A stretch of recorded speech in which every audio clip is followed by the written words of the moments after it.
Me know about sardine, mackerel, bully beef, chicken foot, chicken neck, chicken back. Nothing I waste, nothing I dash way. Wagwan, what's great? Chef Adrian Morris again, man, presenting to you jerk chicken wrap. Yeah, man, I ate. Here what we're going now. I had some jerk chicken left over. Didn't want to throw them away. So I said, okay, what can I do with it then? It hit me.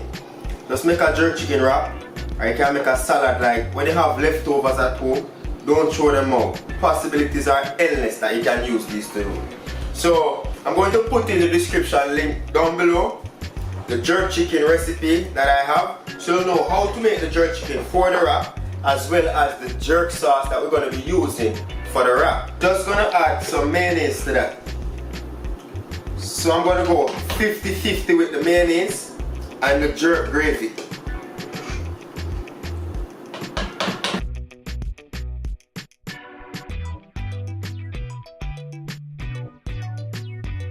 So now that we have this out of the way, just gonna put our sauce right there. Next up, we're gonna be using plain tortilla shells.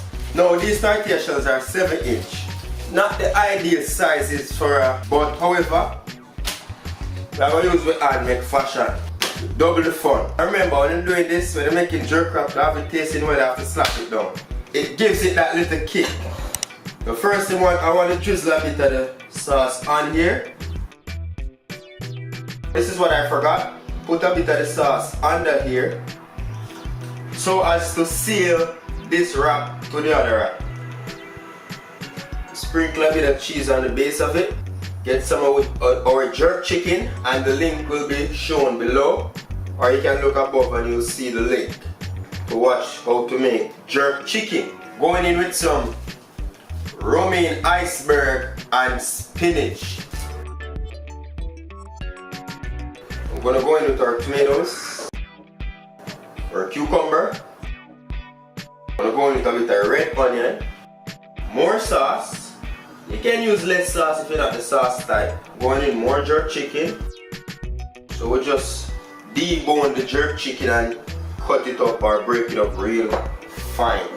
For all the cheese lovers, put the amount that you desire. Just give it a little bit more lettuce on the top. Just a little bit more sauce. Not too much, lightly. So you want to put some of the sauce at the very end of the wrap.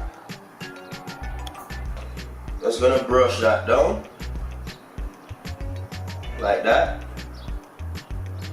So ensure that we don't have the filling at the end, because when you seal it, you don't want it oozing out, right? Just give that a light brush at the very end. What this does is it's gonna help to seal the wrap. We can wrap this one of two ways. We can fold it like so, and then we bring in the edges, but I'm gonna be doing it like this. So I bring the edges in, bend right here, and you just tuck it under. You go ahead and you wrap that. Now these are some tiny wraps, so bear with me. Right, nice and neat. For a 7-inch wrap, that is. The ideal wrap to use is a 10-inch or a 9-inch, so you get a better wrap. So as you can see, I can lift this, it's still whole. So I'm just gonna cut that on an angle. Cut that nice, holding it firm in place. So look at that. Now we're just gonna go in, because a lot of people like some extra sauce. What you can do, just add a few on the plate. Sprinkle a little parsley. Just kind of give some color to the dish. See it there? Jerk wrap made easy from leftover chicken here on Morris Time Cooking It. Give this video a thumbs up if you like what you see, and remember to subscribe to the thing, because a lot more coming where these came from. I know we're always thankful for you to watch. Until next time, safe travel upon the gravel, and go and big up on yourself. See you another dinner for later. I know you're fast, girl, you have to tell me. Cause any man can feed you, so that's why you always take me to the kitchen. Yeah.